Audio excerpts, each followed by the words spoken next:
Hello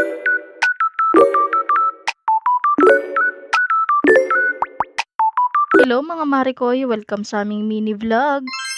For today's video, ito nga pala yung ganap namin ng aking Junakis. Andito nga lang pala kami sa taas at ayan, for the kain nga lang ang person. Pagkatapos nga kumain ni Baby Elise, ito naman nga ako at nagwawalis-walis nga. Dahil maglalatag na nga ako ng mga oras na yan. Kaya ayan, tamang walis nga ang e-above na to. Habang ako nga ay nagwawalis, ito nga bata sa gilid ko ay napakakulit. Kaya nung nakapaglatag na nga ako, ayan, at nagkulitan nga kaming mag-ina. Pagpasensyahan nyo na nga kung meron kayong ingay na maririnig dito sa aking pagvo-voice over. Diyos mio, napakaingay ng paligid. At pagkatapos naman namin magkulitan, eto ngang bata nagkalat na naman nga dito sa higaan namin. Hinayaan ko na nga lang muna dahil hindi pa naman siya inaantok ng mga oras na yan. At eto naman nga ang mima nyo, tamang pa-cute-cute nga lang sa camera kahit hindi naman cute. Huy, charot.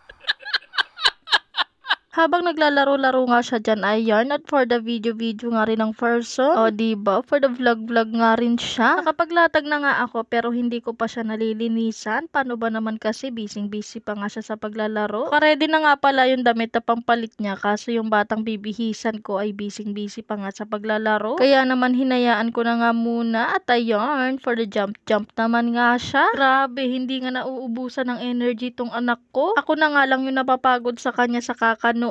Grabe naman kasi, napaka-energetic. Huy, sana all. Kinabukasan, eto nga kami ng kaibigan ko. Nagkayayaan nga kaming puntahan pa yung isa naming kaibigan. Malapit lang naman yun at kering-kering nga lang siyang lakarin. Kaya ayan, for the go. Go, go, go.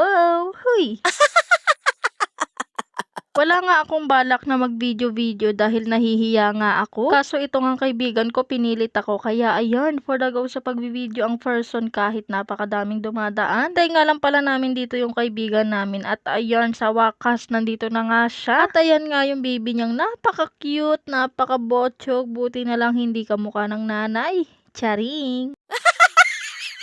At maya-maya nga lang eto nga at paakyat na kami sa bahay nila. Pero bago ka nga makapasok sa bahay nila, hihingalin ka nga muna dahil yung hagdan nga nila ay grabe napakataas. At dahil ginusto namin to, kaya ayan, for the go kahit hingal-hingal ang mga person. At sa wakas sa hinaba-haba nga ng inakyat namin, eto nga at for the chismisa na nga ang mga person. Huy, grabe ba? Dito nga pala kami nakatambay sa may terrace nila dahil mahangin-hangin nga dito. Pak, di mo kinaya kahit nagchichismisa, nag-aalaga ng anak. Huy, sino ka dyan? At ayan nga yung kaibigan namin, kakatapos lang maligo. Huy, ba't ka pa naligo? Kami lang to. Charing. Kinagabihan, eto na nga yung itsura ko. Grabe naman, napaka-haggard. Eto nga yung Junakis ko. Grabe, napagod nga siya sa galaan namin. Ay, grabe, kala mo talaga kung saan gumala. Tulog na tulog ang bata.